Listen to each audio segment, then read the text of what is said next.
Joining me now is Jamil Jaffer, founder and executive director of the National Security Institute. Jamil, good to have you with us. I see that you worked under the Bush administration, and you bring a wealth of expertise to the conversation that we're having today. I'm going to start off by asking you whether you think and believe that this is a war of choice or a war of necessity for the U.S. Well, look, Iran has been killing Americans for many, many years. They've been seeking to obtain a nuclear weapon for many years. They've been a supporter of Hezbollah, Hamas, Palestinian Islamic Jihad for decades. In a lot of ways, this war has long been coming. Whether it was a war of choice or necessity right at this exact moment is something historians will debate for a long time. But the reality is that Iran has been at war with the U.S. for the better part of multiple decades. We simply haven't been at war with them. This war has now been brought to them.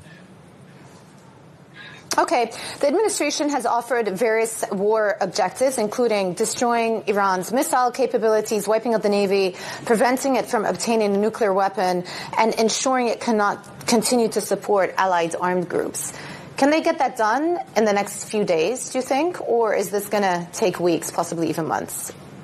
Yeah, I mean, I think this is a long-term operation, to your point. I mean, the president said it himself that he anticipated initially that this effort would take 4 weeks. He said it's going a little faster than expected, so maybe he anticipates it'll go a little bit longer, but his initial bid was 4 weeks. I think that's probably a reasonable thing from the air. The question is what do you do about some of the nuclear elements that are deeper in tunnels that we know that we haven't reached with the massive ordnance penetrator that may not even be reachable with that? Are these really going to put a small, limited number of elite forces on the ground or use proxy forces in the country to go after those material? And then how do you really decimate the Iranian Revolutionary Guards? They're a huge force. The Quds force is an elite force. They know how to hide. It's a very hard thing to do.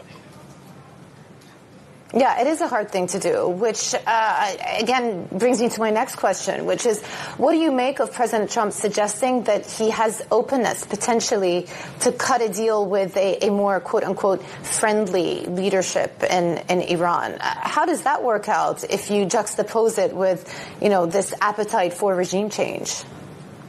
Well, this is the challenge. You got to figure out what that friendly leadership looks like, right? It's obviously not going to be any of the immediate clerics that we're talking about unless the administration's already been in conversations with somebody. It's hard to see who in this regime structure might be that moderate party that would agree to give up nuclear weapons, give up nuclear enrichment, give up their support of terrorist groups and the like. That seems hard to imagine. So then you're talking about outside groups or folks, folks within. There's talk about the U.S. arming the Kurdish groups in the north. We'll see if any of that's accurate. But the truth is, you have to have somebody, a figure or a group of figures that can actually take the government and take charge and then deal with the fact that the Revolutionary Guards are still there and may go into a insurgency posture like we saw in Iraq.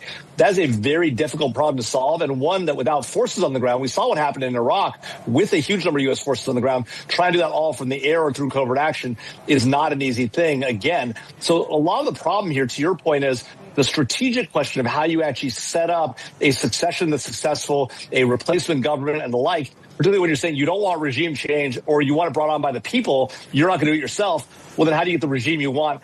It's just hard to understand how that exactly happens.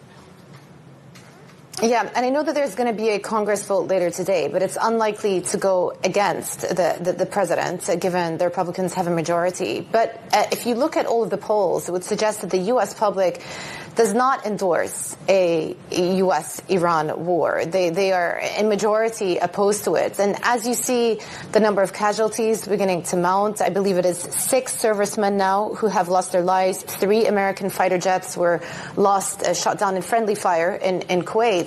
I just wonder how long the American public will have the appetite to stomach a sustained conflict if it is going to take weeks.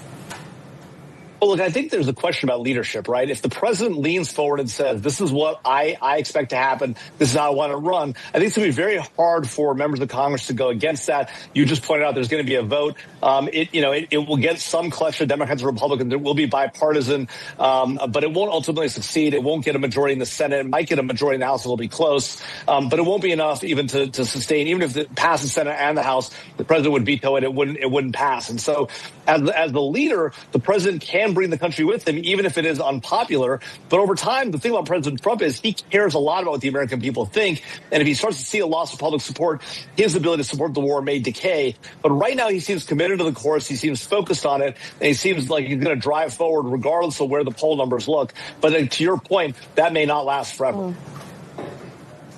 Yeah, well, let me ask you this. What do you think is more important to the U.S. administration here, achieving those defined or semi-defined war objectives in Iran, or maintaining a lid on gas prices and oil prices at the pump for U.S. consumers?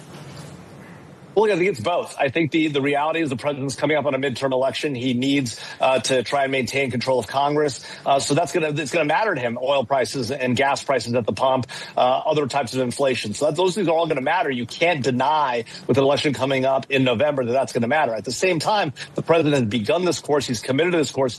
Whether these are the right objectives or not, this has been an evolving set of objectives from the first day. The president listed out, here are the objectives. Then you had the Secretary of Defense give out a few other ones. The president's come back. Marco Rubio set out different ones. So the question of why we're at war and what the goal of the war has changed over time. And so we'll see that continue to take shape over the next few days and weeks.